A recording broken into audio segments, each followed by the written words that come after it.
One day, Laura, a third-semester university student, decided to visit the old library on her campus. The campus was infamous for being haunted, especially the old building located in a far corner that was rarely used. The building had once been an asylum before it was converted into part of the university decades ago. Hardly any students dared to go near it unless absolutely necessary. But that night, Laura felt she had no choice. She needed to finish an important assignment. As Laura walked down the corridor towards the old building, a cold wind swept over her. Dry leaves rustled, scattering across the path, creating a sound that echoed in the silence. The campus lights flickered as if there was a problem with the electricity.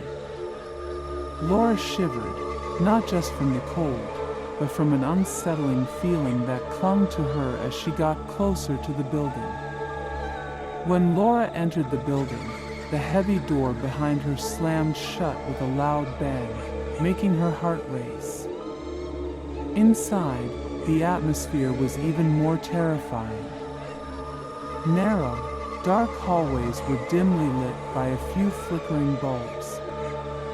A musty, damp smell filled the air. She tried to push the eerie thoughts away, telling herself it was just an old building. She found the library on the third floor, a place very few students visited. The shelves were coated in dust, and many of the books were brittle with age. Laura began searching for the book she needed. As she pulled a book from the shelf, she heard faint footsteps in the hallway outside. The steps grew louder, echoing through the walls.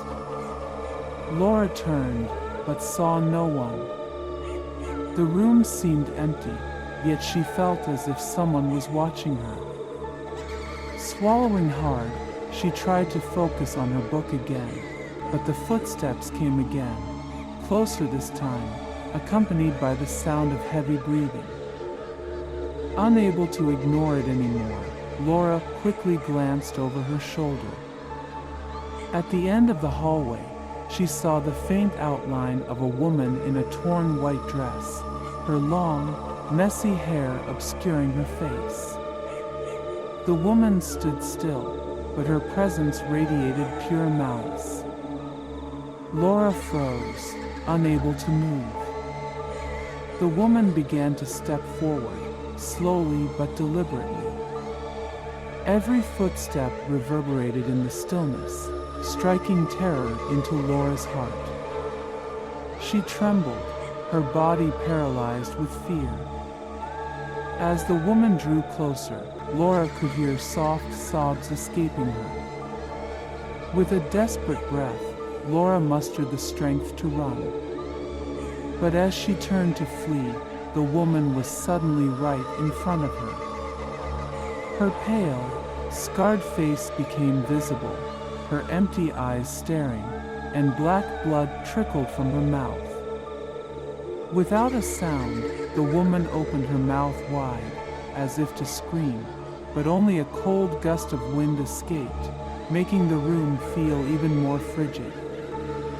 Laura screamed and ran, sprinting down the stairs as fast as her legs could carry her. Her footsteps echoed in the eerie silence, but no matter how fast she ran, the ghostly woman seemed to always be close behind, her figure appearing at every corner, stalking her. At last, Laura reached the main door of the old building.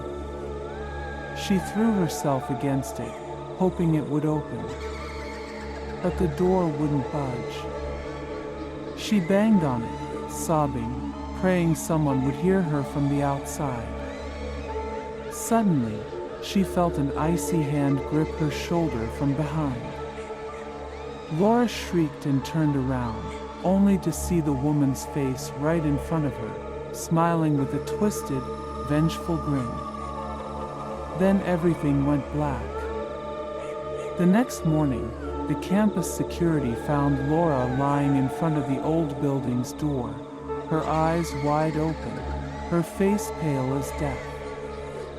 There was no sign of life in her. The only clue was the dark handprint on her shoulder and the faint, eerie smile still etched on her lips.